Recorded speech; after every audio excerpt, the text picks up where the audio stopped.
সরকার পতন হওয়ার পরে অদূর সন্ত্রাসী নকল আইয়ারে জায়গায় দখল করিয়ারে গাছও হারিয়ে দিল। চট্টগ্রামের বাঁশখালীর বাণীগ্রামে সংঘবদ্ধ চক্রের হাতে শতাধিক গাছ কেটে লুটের ঘটনা ঘটেছে। পুলিশের উপস্থিতিতেই বিরল এই বৃক্ষনিধন ও লুটপাটে ক্ষোভে ফেটে পড়েছেন এলাকাবাসী।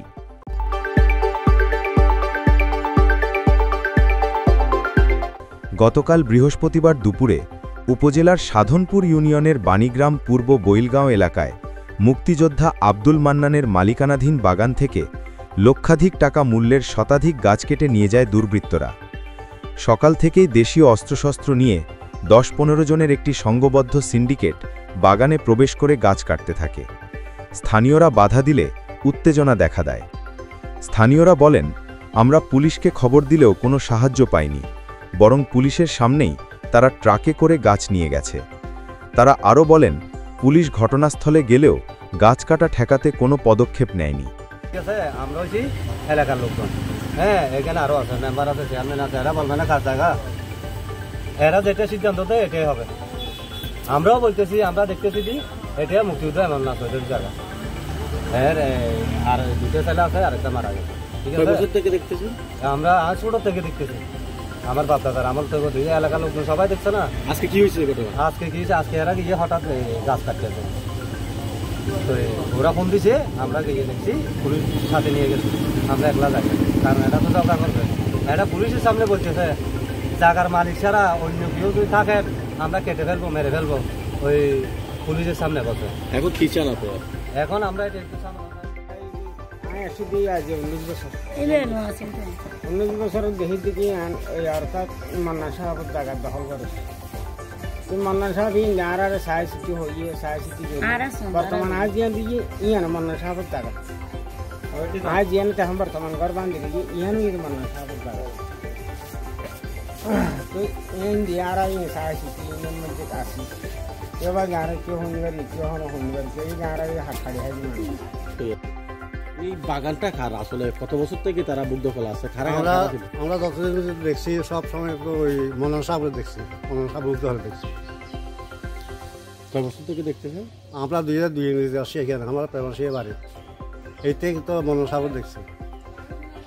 যে আজকে যে গাছ কাটতে আসছে একটি ফটো, আপনারা এই বিষয়টা কিভাবে নিচ্ছেন? আমরা তো সেটাও জানি না, আজকে যে গাছ কাটছে বলে বলছেন সেটা আমরা জানি না। এটা জিং ঘটনা বুঝছেন না, গাছটা বন্ধ করেছেন জায়গায় হারব খন মান্নান মুক্তিযুদ্ধ মান্নান এটা হবো তো দেয়া স্বাধীন ভারতে এটা। আচ্ছা, তা যে কি সমস্যা হয়ে যায় গাছ সাইডে তখন গুন্ডাখান্ডা লই আইয়ারে আবার মানে দখল করতে চায়। বর্তমানে গাছ টাছ রুই আছে দেখি হারিয়ে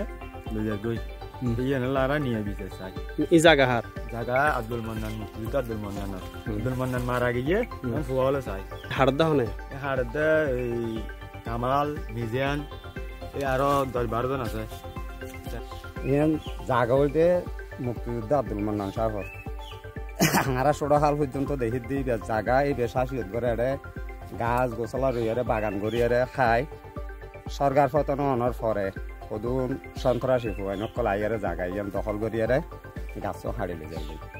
তো এখন আরা এলাকার মানুষ ব্যাগুনে এই ব্যাপারে গাছ ছাড়ি লই গেলে ভবিষ্যতে আরার উপরও নির্যাতন হইব। তো আরা ইয়েন সুস্থ সৌন্দর্য একখান বিশ্বাস চাই।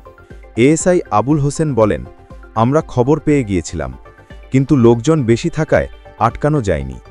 এখন গাছ কাটা বন্ধ রয়েছে।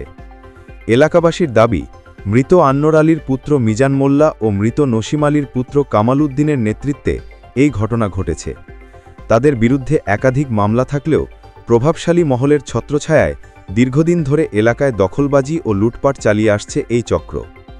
শতাধিক গাছ কেটে নেওয়ার এই ঘটনায় এলাকায় চরম ক্ষোভ ছড়িয়ে পড়েছে। স্থানীয়রা দোষীদের দ্রুত গ্রেফতার ও দৃষ্টান্তমূলক শাস্তির দাবি জানিয়েছেন।